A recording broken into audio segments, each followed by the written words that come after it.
Hello and welcome back to Snap and Towels. This is Cam Williams alongside Kyle Foote for episode 4. Kyle, how's it hanging? Amazing. What a beautiful weekend of the Creators game we got to enjoy. Such a treat, such a treat. Really, the Big Ten was on display this weekend. I think we just got to get right into that. Maryland Cuse, what a beautiful display of lacrosse at the Mecca, the Dome, Ryan Powell on the call. Just really fun to see. And I think it's safe to say, even though coming off a loss against Maryland, Cuse is back. Cuse is back. Cuse has weapons. That not having Owen Hiltz is really hurting them, I think, right now. They have a lot of Dodgers. I thought they didn't beat short stick matchups for what they should have done. I thought it was more they were taking pulls.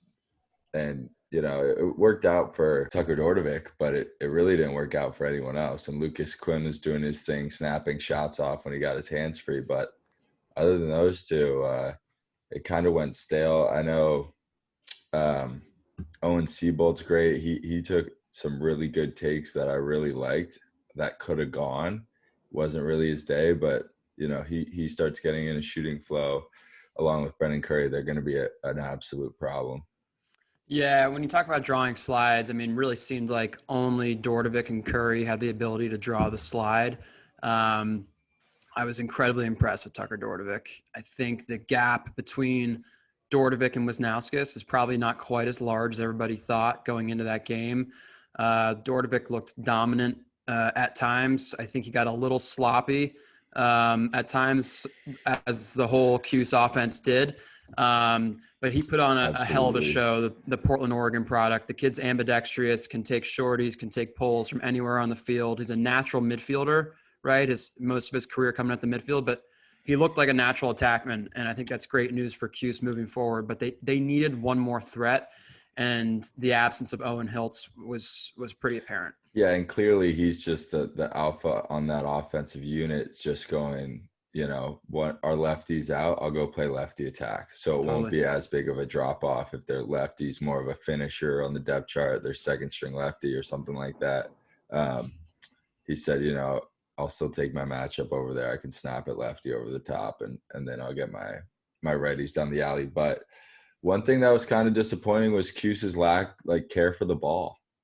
I thought they were very careless, making easy transition passes, turnovers. And Maryland's earned the right to have you got to come with a perfect game. If you're going to come play Maryland, you're going to have you have to have a near perfectly executed game plan to be in it late in the game. And yep, totally agree. John Tillman, might be the best coach in the country, just given how prepared his guys are every weekend. It's pretty incredible. Maryland pretty much never has an off day. So you got to show up with your best, no doubt about it. What I thought was really funny, just watching this game, we mentioned how cool it was to see an epic showdown in the Dome. I was shocked to hear that this was only the third matchup ever between Maryland and Cuse, which is absolutely shocking. Wow. Given the fact that they're historic powers, it makes a little bit of sense given the fact that they've kind of exchanged places in different conferences, right? Maryland used to be an ACC school. Yeah. They bounced to the Big Ten. You got Cuse basically taking their spot. Yeah. But one of my biggest takeaways from the game, from watching it, was really bizarre seeing Petramala wearing Syracuse stuff, and maybe even more bizarre seeing Bobby Benson on the Maryland sideline. Bobby Benson is an absolute just mud raker of a crease attackman for Johns Hopkins. For growing up, that's who I used to watch. He'd be throwing punches on the crease, a total Blue Jay, and to see him on the Terp sideline was honestly a little alarming. Yeah, Johns Hopkins made a change, and these guys have careers, and they're all friends with these coaches and these guys they played with and against in summer leagues in Baltimore. So they're no strangers to each other. It's not, I think, bigger sports, lacrosse is still a small niche where everyone kind of knows each other, especially when you're around it for, 30 years, coaching for 15 to 20 of those. So I think it makes sense. It's weird for the fans, especially doesn't feel right. The OGs. Yeah, I get, but they still can coach big time ball, and just because one university want to make a change doesn't mean those guys shouldn't be in college lacrosse. We hammered this hard in the first 3 episodes, these teams taking advantage of the transfer portal, and that couldn't have been more apparent for the Maryland Terps yesterday. Most notably, Jonathan Donville coming out of the midfield, just a phenomenal Canadian finisher, buried his opportunities. And, one thing that I really took note of is watching him finish the ball. Like, he's not shooting for pipes like a lot of Americans do, right? He's shooting for the net. A lot of his goals are just guaranteed. He's hammering it 5-hole, hammering it off hip. Whereas Cuse, it felt like, had some really good looks, missed the cage a few times, hit a few pipes. Jonathan Donville really coming up huge for the Terps. Yeah, he's a great player. We'd love to have him on. Maybe he'll pop on the pod, get him in as a guest. I know our families are friends with Eric being a old roommate of his older brother, so maybe we could get a little insight on Jonathan and see if he wants to come snap some fouls with us one day. Yeah, but I thought it was a great game. I thought one of the best parts of the game honestly wasn't on the field. It was the halftime with Roy Simmons Jr.'s story and just how electric he was as a coach. He seemed like the ultimate players coach, and I really thought it's missing in today's game. You don't see a lot of that trust. It seemed like the trust he had in his players was just bleeding through the screen. And I was like, I would love to go play for this guy. It's like one of those guys that's like, I thought the best quote was like, I had thoroughbreds and I wanted to let them run. And I was like, yes, you did, Roy. Yeah, I couldn't agree more. I mean, you look at those rosters, it's just littered with legends, one of whom is the current coach of Syracuse. He was wearing a suit and tie on the sideline. And I think he was doing it. Oh, he always does. Okay, yeah. But he did in the girls. Okay, I love it. Yeah. You're right. You're right. He and Roy Simmons were honored at halftime. I think given what was seen on the broadcast, it looked like the Cuse roster was out on the field for most of halftime. Would have liked to see them get a little extra time in the locker room to discuss the Maryland barrage. Yeah, exactly. No, they have their priorities straight up there. It's Roy Simmons, then Gary, then the game. It's true. It's true. You got to respect the history that is Cuse Lax. Absolutely. Yeah. But also in the Big Ten, game we got to talk about here, Ohio State, UNC. Yeah, Maryland's not the only team in the Big Ten that posted a massive W. Ohio State dropped a 20-burger on UNC in Chapel Hill. Huge day for Nick Myers, beating up on his mentor, Joe Bresci. Ohio State's depth was apparent. Their first 11 goals were scored by 11 different guys. They can score out of the midfield, at the attack. I think we all knew, Jack Myers was an All-American caliber player. He looked so great at attack on Saturday as a pure ex-attackman. Ohio State was running just great offense, beautiful dodges from up top, banging it to X through Jack Myers, right? And he was a distributor first on Saturday, goal scorer second. And I think that's really a great fit for Ohio State because they've got so many weapons that can score goals. Yeah, I mean, UNC is clearly hit by a little injury bug. I think down on defense, especially. I think Colin Krieg's one of the best goalies I've seen, especially from last year as a freshman. I thought he was unconscious with how seamlessly he stepped in and just demanded his defense and really took care of stopping the ball. So he's not really in his usual swing of things with the guys he's usually playing around. But that's no excuse. I thought Ohio State just, wasn't any hero ball. Like you said, it was 10 different goal scorers or 11 different goal scorers. And it was all off a pass pretty much. There wasn't a lot of ISO play.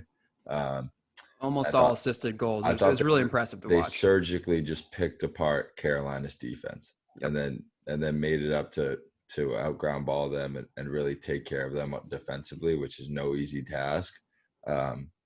To really spread the game wide open in the third quarter to where it was just every time you glanced up, it was a turn and rake from UNC. Yeah, it seemed like it was a little mini 2-goal barrage by the Buckeyes, like every minute and a half. Game went in, Buckeyes were up 6-5 at half, outscored the Tar Heels 14-3 in the second half. to make it the ultimate 20-8 final. Yeah. UNC needs to get back to the drawing board. They need some midfield threats. It can't just be Schertzinger. He's the only midfielder that scored. And if you're going to compete in the ACC, you need midfield scorers. You need that second and third midfield scorer, and you even need a strong second line, right, to really run with the ACC dogs. So that's something to watch moving forward for sure. And again, UNC struggling at the faceoff X. Can't have that. Yeah, which you know, we had him. I was high on Tucci early in this year. I thought he was great at the end of last year, and he's kind of been off his game a little bit. So I'd love to see him hop back on, getting Chris Gray and Jacob Kelly the ball, because when they have the ball, it's electric and they make plays. And Chris Gray is he's no stranger to it, but he can really do some impressive things considering his stature and, his athletic ability. I think he's just knocked down lacrosse player. I think Loyola finally figured out in the Loyola Hopkins game a little bit of a 6-guy rotation. And I think that was the things I had for him last year, getting smoked by Maryland. I thought that they didn't really have an identity on offense. They had 6 guys out there at times that all did the same thing, and it wasn't dynamic at all. It was predictable. Whereas they came in against Hopkins and they were running, Patra, Seth Hickens, and Evan James as a first-line midfield unit, and it was great. You had size, you had skill, you had accuracy shooting the ball with James, and a lot of skill with Patra, and Seth Higgins just being that big physical dodger that can pull aside. But kudos to Hopkins' goaltender. I thought he was on fire the whole game, and that's still a woe for Loyola. Haven't figured out. They did a little two-headed dragon with a kid that didn't play in the Maryland game after 3 goalies. they come in and start. So yeah. Clearly Chuck likes what he sees from him, but for whatever reason didn't like him to play in Maryland, but like him enough to start him against Hopkins in his first start, I believe. So, and then did a little two-headed dragon. That was probably the game plan going in. I didn't think he played bad enough to yank him at half. I just think 2 saves isn't going to cut it in a massive rivalry. Yeah, and I don't think it was necessarily a situation where he was yanked at half. Like you said, I think the game plan was to go in. I think, we're not in the locker room, but it seemed as though coming off that 20-goal, surrendering 20 goals against Maryland the week before, the game plan would be, all right, let's have these goalies split halves and have somebody win a job over the next 3 to 4 games. And we know who our goalie is heading into Patriot League play. But yeah, talking about Loyola's offense, you touched on their midfielders. They have a really slick attack unit. Kevin Lindley, obviously, been down there forever, knows how to play the game. And you had the emergence of Joey Kamish. Yeah. Number 3, Joey Kamish, right-handed sniper, pulled one from like 14 off a nice shake and bake. Really impressed. Didn't realize he had that in his bag. Not that I'm that familiar with him. He's a senior out of Michigan, out of the state of Michigan, not the University of Michigan, but he's a senior player for Loyola out of Michigan. He's dealt with injuries his whole career. He really came into his own on Saturday, and I look for Joey Kamish to really make it rain the rest of the year, particularly in the Patriot League. Great compliment for Lindley, Olmstead, Evan James, and those guys. Love the emergence of Joey Kamish. Yeah, absolutely. He balled out, but credit to Hopkins. Their offense is flowing. It's not going to open any eyes per se. They had a couple injuries at the midfield that they definitely missed, but I think John Grant gives them a lot of freedom and options to kind of make plays within his system. I thought that was apparent, and I think it's a really good fit for them. I think Loyola will find their groove. I think the emergence of Kamish is a huge help. Their midfield is really strong. I still think they're the team to beat in the Patriot League this year. I'm really glad you brought up the John Grant Jr. thing. Like, as a guy who probably drew 0 slides in his entire college career, it's fun for me to see Hopkins, right? Like, they don't have a bunch of huge dodgers that are, like your typical Hopkins midfielder. When you kind of picture it, you picture your Rabels, your Ranigans, your Pisers, right? Coming out of the box, getting ahead of steam, climbing the ladder, a big split dodge. K18. Exactly. Yeah. Big split dodge, left to right, down the alley, drawing slides. Like, these kids aren't really drawing slides, and they look like a John Grant Jr. coach team. It's a bunch of slick guys coming off picks and slips, being super opportunistic. burying their opportunities. Hopkins is a fun little offense to watch. I think, they're going to need to really invest in the midfield and the recruiting circuit the next 2 to 3 years. Like, I think they do need some more athletes at the midfield, but for now, Hopkins is a difficult offense to prepare for. You can count on them, I think, inking double-digit goals, scoring 10 goals. So I think Hopkins, is off to a really nice start. 2-1, beating Towson, losing to Georgetown, and beating Loyola. It's a tough 3-game stretch to open up with. They got UNC next weekend. I think 2-1 as a Hopkins fan and a Hopkins player is a great place to be sitting right now. Absolutely. I think Joey Epstein showed up when he had to and buried shots. He wasn't, the most impressive player on the field to me, but I think he did what he had to do to get a win. And I think Connor DeSimone got pretty locked down by Cam Wires. So credit to Cam Wires. He's a stud and he's a big dog on ball. So I can understand why an attacker want to take him to the rack all game, because you definitely leave a little banged up if that was your game plan. So the end of the game situation, though, was out of control. Walk us through it. I thought it was wrapped up. Hopkins has the ball with the timeout with, I think, a full shot clock and what was it, minute and 6 on the. Yeah, it was a minute and change. It was a minute and 6 on the game clock, potentially leaving Loyola if they ran it out with 6 seconds, and it was in the Hopkins offensive zone down in the alley about GLE extended. They called the timeout where they started with the ball, and Loyola had a great double team game plan. It's pretty routine. Their best pulls, Matt Hughes and Wires, are on DeSimone. They blow in the play. Clearly Loyola had an offensive midi, Adam Pantra, on defense guarding a midfielder. And clearly he's shown some stuff in practice where he could just outrun guys for ground balls. And, he just gets used too much on the offensive zone to really play a full field midi type game. But he was in there for a reason. And DeSimone just kind of had maybe it was their game plan, or maybe it was just him looking at these guys like, okay, this might not be worth taking an injury, because, it might have been a financial decision. It's also early in the year, right? You don't want a big injury. A little mistake, and the ball gets blown in, and DeSimone just throws it, kind of lobs it softly to the back of the cage, where Patriot just outruns the Hopkins midfield and gets the ball streaking down the field with a minute left. It's like a coach's nightmare. You're in the huddle, you talk about 16 different situations on what could happen. That's not one of them, I promise you. I don't think that got brought up. Rounding out the Big Ten, we ragged a lot on Michigan beginning of the year, their schedule. I'm not going to give them too much credit for their 3-0 start, just given their schedule, but they're taking care of business. They dropped a 20 spot on Holy Cross. Who isn't dropping a 20 spot on Holy Cross right now? Third week in a row.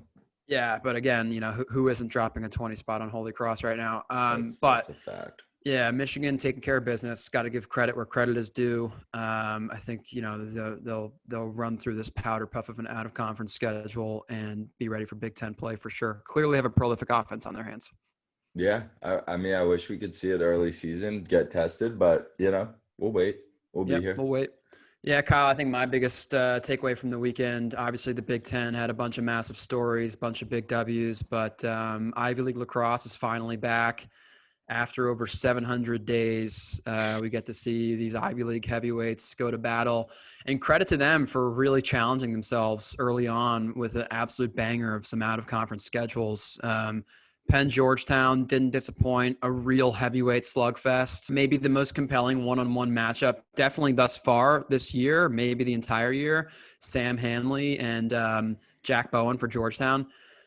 Just a pleasure to watch. Jack Bowen had a hell of a day. Sam Hanley is an absolute load to handle. The kid is a tall 6'5", 240, can run, can dodge. He had a knee brace on and looked a little hampered, to be honest. But Jack Bowen, I would not want to dodge against that kid. He was just in Sam Hanley's business all day long. And credit to Penn for trying to put Sam Hanley in some different situations. Rolled him out of the box 4 or 5 times. He was actually a midfielder early in his career at Penn. and Bowen met him at the 47-yard line each time. Like it was unbelievable. You hate to see that as a midi trying to get away from Yeah. a monster of a defenseman, and you think you're getting sneaky with it flying out of the box. And there he is, just like not even sitting back by the box. Like, you're not even getting close to a run at me right now. Yeah, the kid Bowen came out of nowhere and was literally in his gloves at the 47-yard line. He did that at Carolina last year. They used him in the ride to bring up to stock middies that were trying to go back and hunt the ball from the goalie. He'd be up in the attacking zone, just hunting guys, leaving his matchup back by the crease. It was just, he's an animal, and it's a bear for Hanley to pull that matchup in his first game. But I thought he still got shots off, whether they went or not. I think as the season goes on, I mean, you started with the best defenseman in the country. I think Bowen should be one of the best teams in the country. Georgetown is with a legitimate top 14. Yeah, with a great goalie behind him who's left off on the same foot as last year. But no, I think Bowen should be in the Torton discussion for the fun, not like all the lists they make before anything's relevant. The Torton watch list is like 100 deep. No, but seriously, at the end of the year, for real. If he keeps playing like this and keeps shutting down, A-list attackmen like Sam Hanley, there's no excuse that we can't have a defenseman at the Torton ceremony. I couldn't agree more. Especially one like this. I think he's great for lacrosse. I think he brings a lot to the game, and clearly, if he was still on Carolina, there wouldn't have been a 20-piece from Ohio State. It's safe to say that. So we're seeing his miss and we're seeing his game, and it's crazy. So he was, the player I thought was the most impressive on the field. Usually is, but he was the best player on the field. I agree. There was another poll that really jumped out to me for Penn. Number 1, BJ Perard. He's been there for a while now. He was making plays for them when they were in the quarters against Yale a few years ago. Not a huge kid, but plays big, sparks transition, great on the ground, and makes really smart plays in the clearing game. And that's an area of a long pulse game that can get overlooked. And by great plays in the clearing game, I don't mean picking up the GB and going coast to coast, which he's very capable of doing, but he makes the right 7-10 yard passes upfield to midfielders, kind of puts them in positions, like leads them, right? Doesn't throw passes behind them, doesn't handcuff them. Love BJ Perard. I think he's one of the best players in the Ivy League this year. I love that call. I think he's great. I think he's great for the game too. I believe Loyola was going after him hard when I was there, and they lost him to Penn. Which kind of stung a little bit. They would have loved a pull like that. That's kind of what they look for. But I thought it was a great game. It was a great test for Penn early in the season, and I think Penn's going to win a lot of games this year. Yeah, we talked a lot about Jack Bowen. Georgetown's offense is really dangerous, going up against a hell of a Penn defense.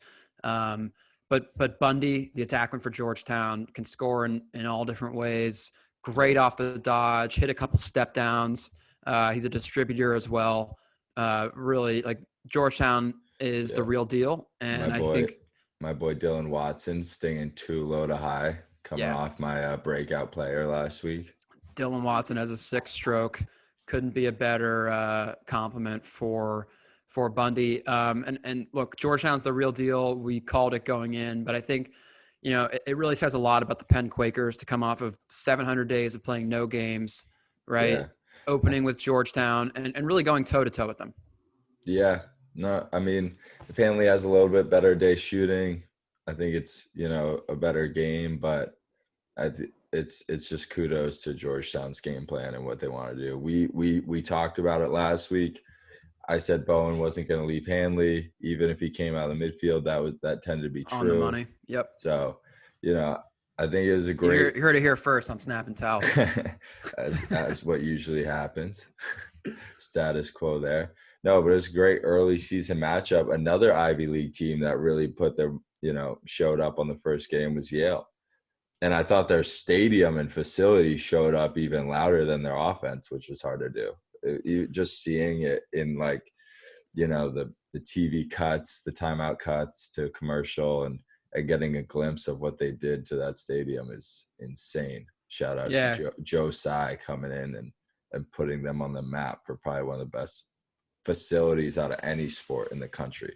That's a Crazy. great call. And it was pretty Crazy. cool to see it in the snow too. Just a February day in New Haven, and didn't slow these two offenses down. Final score 17-14. Matt Brandow with 5 goals. Kids back as good as ever.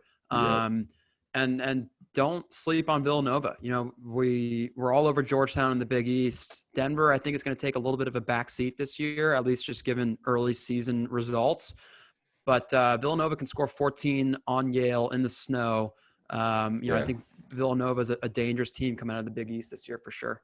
Yeah, I think Patrick Daly's he's got most of their points. I think he's electric. He's got a smooth stick and a great stroke on him. So I see him not stopping for anyone, and he's going to have a good run in the Big East. Probably get met by Bone. So cheers to that. Yeah, for sure. Also in the Ivy League, Cornell takes care of business against a really solid Albany squad. That's a heated upstate rivalry. You got to give Cornell credit, dropping 16 on Albany, winning 16-8, just kind of really helping to round out the depth that is the Ivy League. And speaking of depth, Brown and Princeton taking care of business. Really, really curious Throw to Harvard see. in there too, you sandbagger. Yeah, we'll see. Harvard, I know they're the NJIT win, so there's your other one. Look, Harvard for now can take the crown for best utilization of Instagram and social media in general. Until they post some big Ivy League wins, I'm not going to give them any love. But really, really interested to see how Brown handles this week. Before this weekend, the last time we saw Brown lacrosse, they beat UVA coming off a national championship midweek game right before COVID canceled the 2020 season. They come back this year, 2022, with a banger of a midweek early season game against UNC, and then have a pretty tough test against the Vermont Catamounts this coming weekend. So it's a hell of a week for the Brown Bears. We'll see what happens. Unfortunately, with these Ivy League teams, like I don't know too much. We haven't seen them in so long. There are so many faces. Like the last time I thought I was going to see Cornell, they had Donville and Cheat. And it's like now it's like those guys are long gone. So we'll see them develop. Clearly they're humming and they've been eager to play. I think it's no shocker there. I think we'll see how the schedule shakes out. I think that Brown Catamounts game is going to be a great matchup. Probably overlooked. Definitely not here on Snap and Towels because we've been all over the Catamounts since early January. But given Brown's recent success and say they have a great game against UNC, whether they win or a close game against UNC, some people might think, okay, they've got this Vermont win in their back pocket. Not so fast. The Vermont Catamounts are for real. We've seen them a couple times this year. They had a nice game against Duke. Vermont can play. So it's a tough week for Brown for sure. Yeah. I mean, but credit to them, right? These Ivy League teams are putting it to the test early on. So it's fun to watch. Cheers to them. But, another team really putting themselves to the test is Towson. Virginia Towson game was interesting to watch. Towson, banger of an early season schedule. I don't think it should be I think we got to give Virginia some credit here. Towson's a really good team. Whether they're having a great year this year remains to be seen, but Towson always has athletes. They're very well coached by Nadalin. They're a tough team to play, and Virginia to hang 18 goals on them and double up. I think the final score was 18-9, and really put their depth of scoring on display. Is just a great win for Virginia.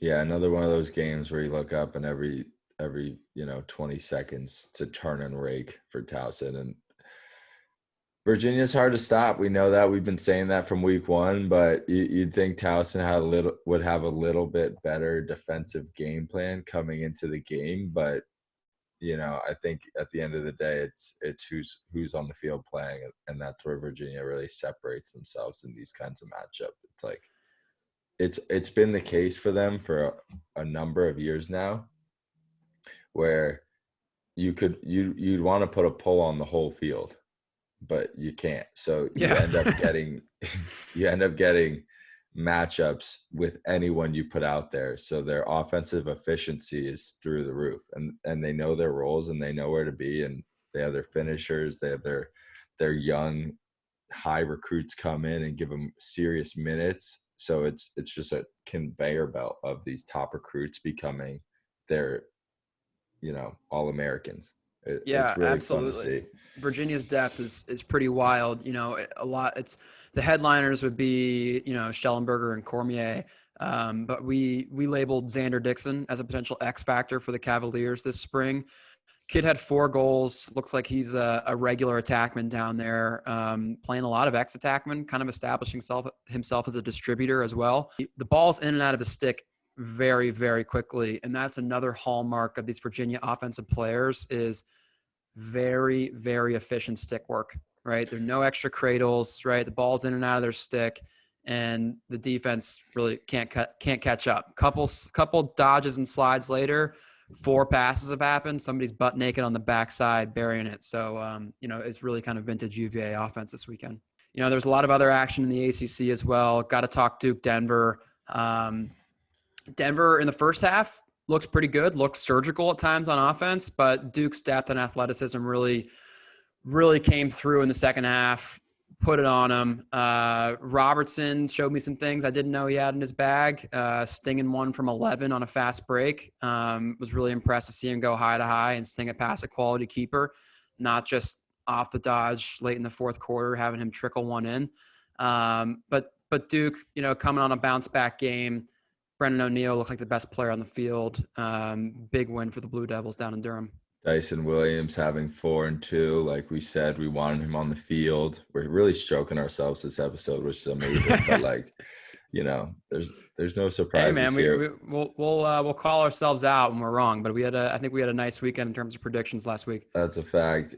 But his production, a guy you want on the field at all times. He's a vacuumer on the cage, and he finishes a lot of opportunities. And then Nakai Montgomery, we haven't mentioned him a lot, but he's a player that draws a lot of slides, creates a lot for them, and also is clearly finding his stroke, bearing 3 goals. So good for him.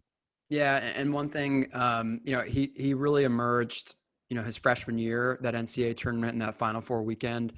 Duke had so many players. They had a short stick on this freshman from Texas nobody really knew much about. But yeah, he's really coming into his own, stepping into a senior leadership position, drawing slides left and right. Yes, he is burying off the dodge. And what you might not see, massive assist numbers. There's a stat that doesn't get recorded, but for those who are really watching the game understand this, he's racking up hockey assists. And you have to love that, right? Being the party starter on offense, drawing a slide, hitting an open guy, and then that guy finding the ultimate goal scorer.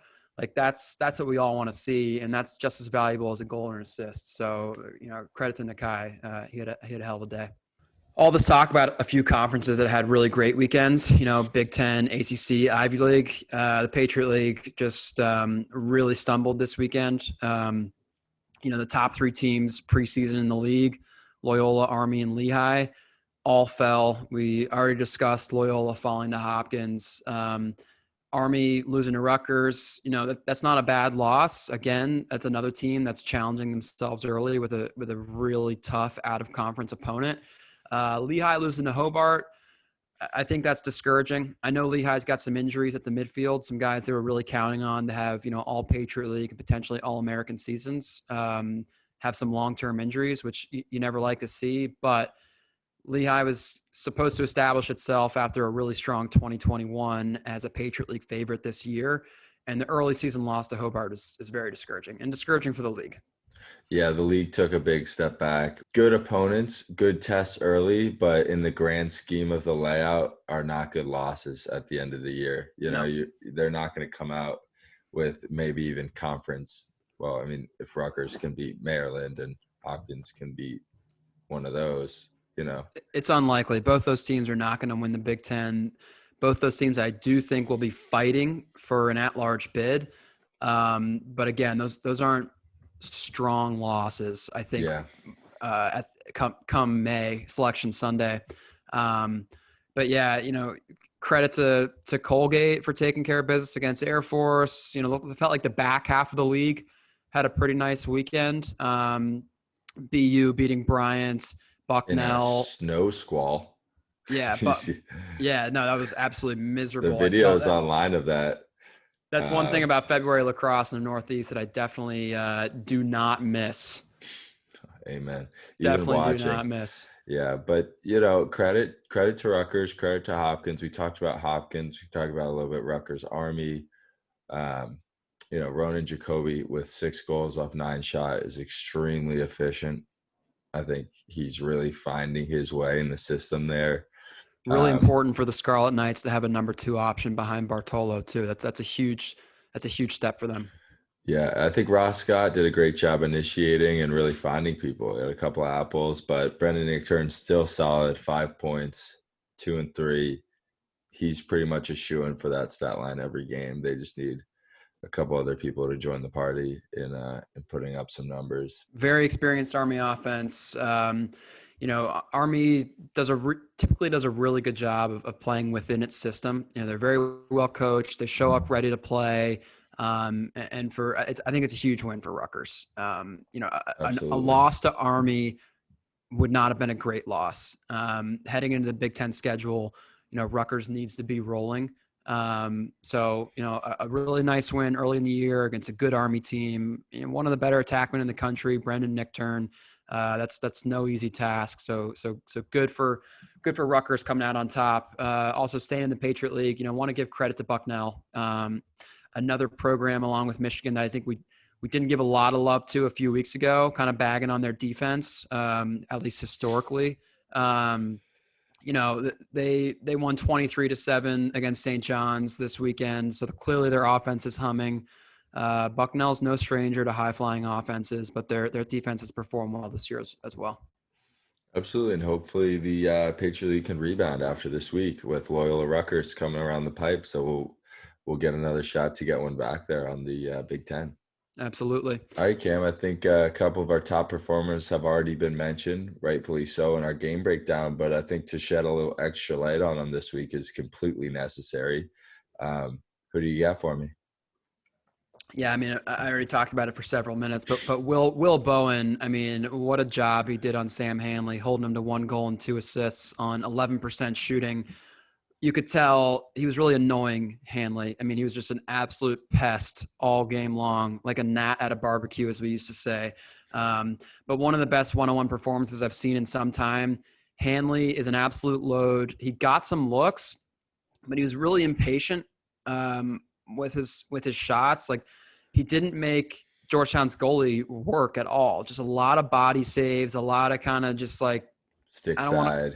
I don't want to call it ditch efforts, but he just, frankly, like he just wasn't getting the angle. He wasn't getting underneath, and it was kind of like he was pulling it, with his strong hand, like pulling it near side, and it was just an easy, body, hip, belly save for Georgetown's goalie.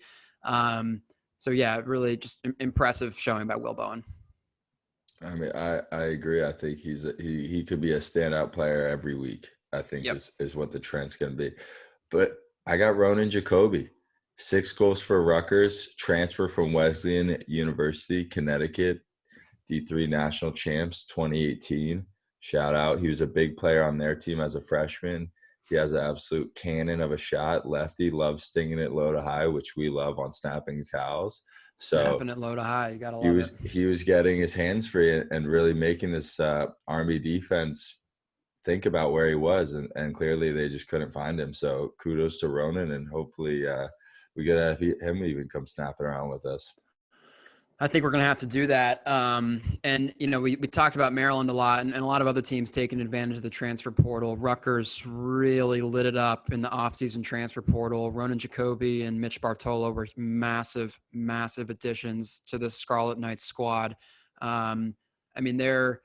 They're as deep as anybody because of the transfer portal, and I think they needed that going into the Big Ten. Obviously Maryland is the best team in the country. Size too. These guys are big. They're huge players. So it's not like you're getting another, big recruit freshman. It's like you're getting a man that has played a lot of years of lacrosse at the college level. So really big pickups for Rutgers.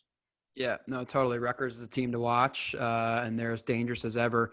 Kyle, look, I don't want to not cover the broadcast this weekend. As a whole, we're very, very bad.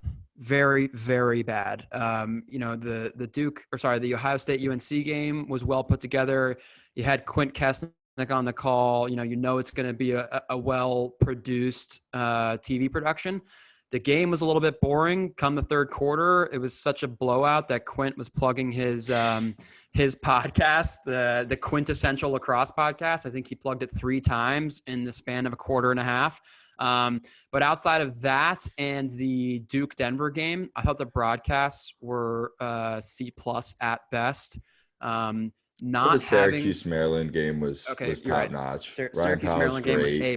You're right. He really he's fair too. I thought I always enjoy when an announcer might disagree with the ref or might not understand why a kid made a play or didn't make a play or something like that. And I think Ryan Powell really shoots you straight, as they say. Yeah, I couldn't agree more. And I feel bad for leaving them off the list of good broadcasts. Well, because it's not, when you're thinking about the bad ones, it's like, that was a great one. So there was a lot of subpar commentary, production, you name it, no replays. Yeah, the no replays is inexcusable. And another thing that's inexcusable, especially with how relevant the shot clock has become in our game, not having the shot clock for the viewer is maddening. It's absolutely maddening. It might be worse than no replays. It's not, and I'll explain why in a second, but it's almost as bad as no replays. But, Kyle and I have discussed this at length off the air, and we discussed it with our buddies. Like, this is a really important 3 to 5 year window for lacrosse. Paul Rabel and the PLL have done a fantastic job of marketing the game, putting together top-notch television broadcasts. And Paul Rabel says, our goal is to be a top 5 league in North America. And there is this 3 to 5 year window where lacrosse has an opportunity to do that. And there needs to be an investment in the college broadcasts, right? It can't feel like you're watching a JV sport, right? These guys are unbelievable athletes. They're putting hours and hours of time into this, and the actual product of play is as good as it's ever been. The offenses are high flying, and one thing, like, these kids were all middle schoolers watching, Lyle Thompson and those guys be creative on TV. And you're starting to see the culmination of that. Like, these kids can score in so many different ways. It's more fun to watch than ever. Like, these broadcasts need to be sharp. Yeah, I completely agree. And I think you're kind of seeing Miles Jones get sprinkled into some broadcasting. I think if they could find more players that share the love and insight as some of the old guys like Quint and Kark and Powell and all these guys that come back and do it, I think start getting some young guys that are still in it in the pro level, current players, totally deep knowledge of this game, because we see stuff in games all the time that just doesn't get addressed by the announcers, and you're like, whoa, I would have liked to see like maybe a disagreement with the ref or whatever it is. I think I think the broadcast as a general, and unfortunately, I wish it could happen next week, but at least for next year, really improve dramatically. Yeah, and hopefully they're listening to us here on Snapping Towels. But even the games that were offered on the ESPN app, you'd expect them to be all at least B+ A- broadcasts. And aside from the 3 good ones that we discussed, like Georgetown Penn was offered on ESPN, and it was absolutely horrific. Again, no replays, no shot clock on the screen. The 2 commentators were extremely, extremely dry, and their audio was messed up. Like, one of them, the volume on one was significantly lower than the other. It didn't sound like they were in the same place. And look, I get it. It's 2022. There's a lot of virtual stuff going on. I know Quint and his partner weren't actually at the game for UNC Ohio State, but they sounded like they were, right? Like, it sounded like a real broadcast. Could have fooled me. Yeah. So having differentiated volumes for announcers is absolutely unacceptable, and we can't have that. Yeah, no, I agree. I think these are all great points. I think the biggest point though is growing the game, and if you're available to be able to see these games, to give the viewer the best experience possible, I think is going to be really crucial for the growth of lacrosse on a national scale. All right, enough about last week. Let's go into some games this week that are going to be on national TV. All right, let's rip some pick'ems, Kyle. Delaware Duke, who do you got? Blue Devils. They're Okay, rolling. I mean, yeah, you know who I'm taking. Delaware Blue Hens, baby. My sleeper team this year. I've been circling this game since the schedules were dropped in November. Episode 1, it was talked about, and I Yeah. said if Delaware doesn't take care of the first 3 games they played, kind of a pancake schedule, we weren't going to talk about this game. They took care of business, got some gritty wins at St. Joe's on the road, which was impressive because it was a midweek game with some cold wind, and it just looked like a burner. But yeah, the Delaware defense clamped down and really forced their hand for a win midweek. So kudos to them. They're undefeated going into Duke. We'll see what happens. Yeah, I'm looking for another midweek Tuesday Blue Hens W in Durham. It'd be 2 upsets against Duke beginning of the year here, along with that Jacksonville upset. All right, moving into Brown UNC. Kyle, what do you got? I got UNC on a comeback kick, a little bounce back week from last week. I think they're really going to figure out that defense, who can guard the ball for them, and Will Tucci will get back on his grind, getting the offense the ball. So I think UNC gets a little kick in the butt from last week, and they're going to take care of Brown. I think UNC bounces back as well with a better performance, but I'm rolling with my Ivy League dogs here. Brown Bears with a midweek W. Again, last time we saw Brown play 2 years ago, a big midweek win against Virginia. I think they do the same thing in Chapel Hill this Wednesday. Duke Penn. Duke's got another challenging game. Who do you got?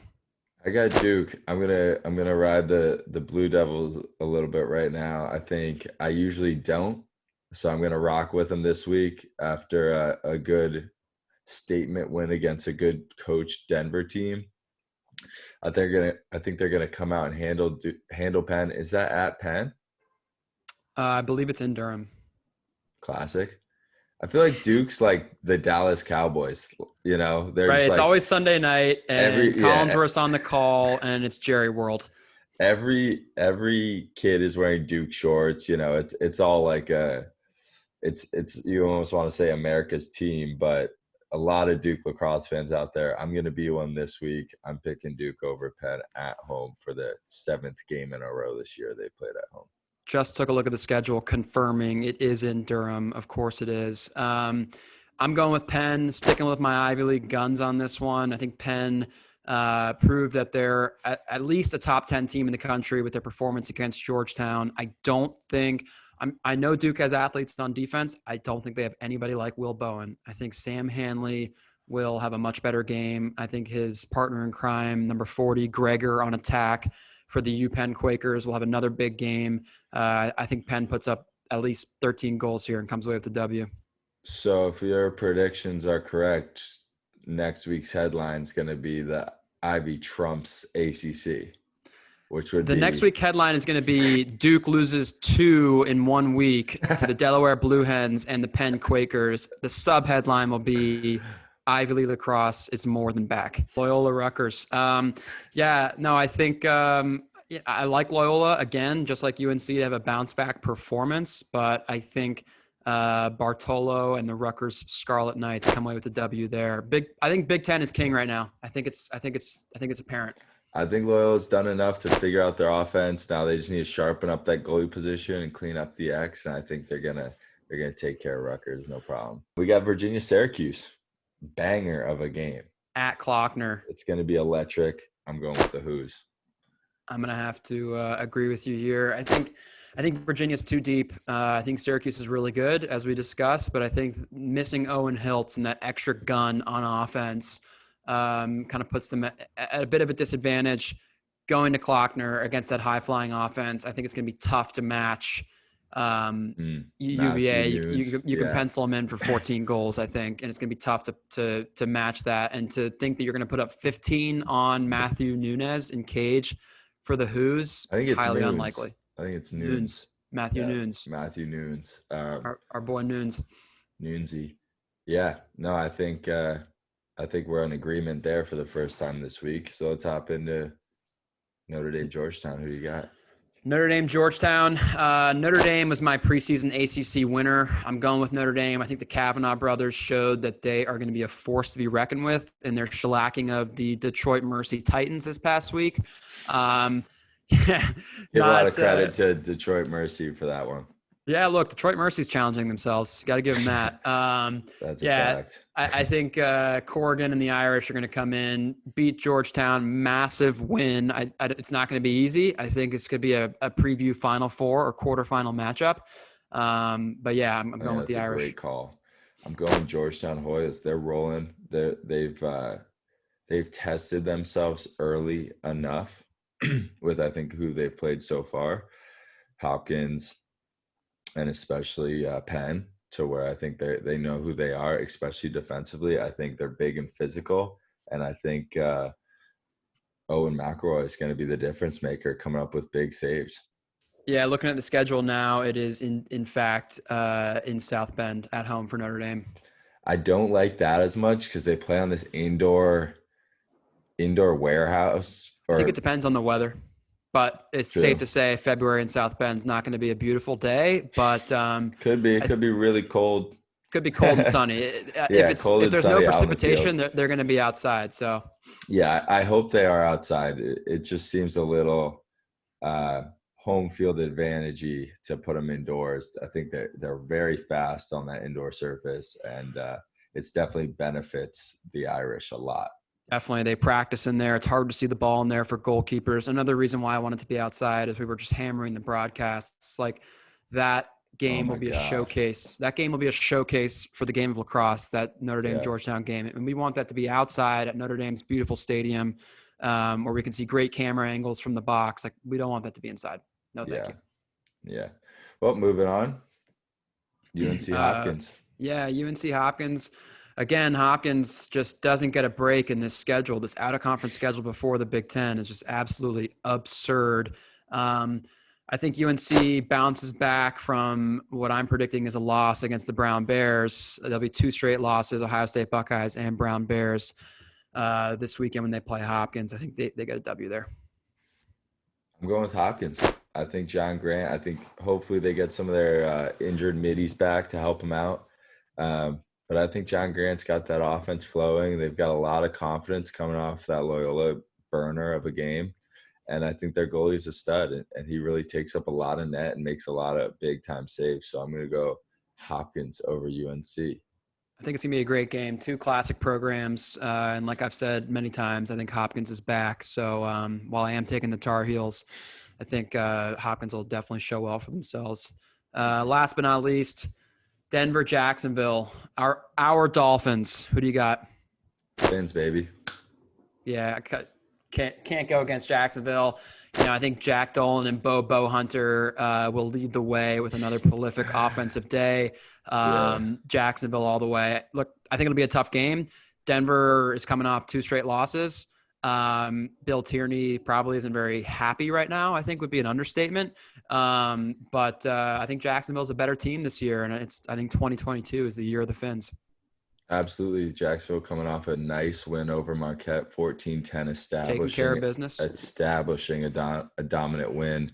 And Max Waldbaum is next level, the Tufts transfer. So yeah, he leads them in points. He's a stud. His cellies are pretty savagery. He's fun to watch. I think Jacksonville, for probably the first time in program history, takes care of the Pios. Yeah, really fun to see these D3 transfers make big impacts on these Division I rosters. Growing up in the game, it's kind of always this debate between, top level Division III and low level Division I, which is better. I don't know the answer to that, but it's very, very clear that the Division III level is littered with players that can play at the Division I level. And, 2022, we're really seeing that on display with these grad years and its transfer portal being opened. It's fun to watch. Oh, absolutely. What else is fun to watch is our marquee matchups. Who do you got? Yeah, no doubt about it. We've talked about it ad nauseum, I think, in the last 4 episodes. Delaware, Duke, Delaware in Durham. my Blue Hens, they're going to do their thing. The Blue Hens have a really, really strong attack unit. I think that they are going to be able to penetrate this Duke defense. Duke struggles at the faceoff X, where Delaware excels. I think Delaware comes away with a 2-goal upset here, 14-12. I got a game I'm going to be tuning into is Georgetown Notre Dame. I picked Georgetown. I'm excited to see what happens. I'm excited to see the Kavanaugh brothers get tested by a legit top 3 defense. So Yep. It's going to be a good first game. I'm really excited for it. And then my next one's Loyola Rutgers. You know, I don't miss many Hounds games, especially when they're 0-2 to start the season. You got to believe they strapped on the football pads this week in practice and really did some banging around to get ready for a tough physical Rutgers team. Yeah, also a massive game for Rutgers because the likelihood of them winning the Big Ten, as we've discussed, is pretty low. So they need these out-of-conference W's to fight for that at-large bid come Selection Sunday. I think it's a great matchup. 2 really physical teams. You know, I don't think Charlie Toomey's defensemen will be shying away from these big, bad Rutgers attackmen. My final game, my final marquee matchup, Syracuse at UVA, you know, a classic matchup at Klockner. It'll be really fun to see Tucker Dordevic, Brendan Curry, and Lucas Quinn try to match the high-flying Virginia offense led by our boy Xander Dixon, Schellenberger, and Cormier. But yeah, can't wait for that game. It's going to be electric. I'm excited for it. That's going to do it for episode 4, Snapping Towels. Cam and Kyle, what an episode. Excited to see the results this weekend. Appreciate the love, everyone.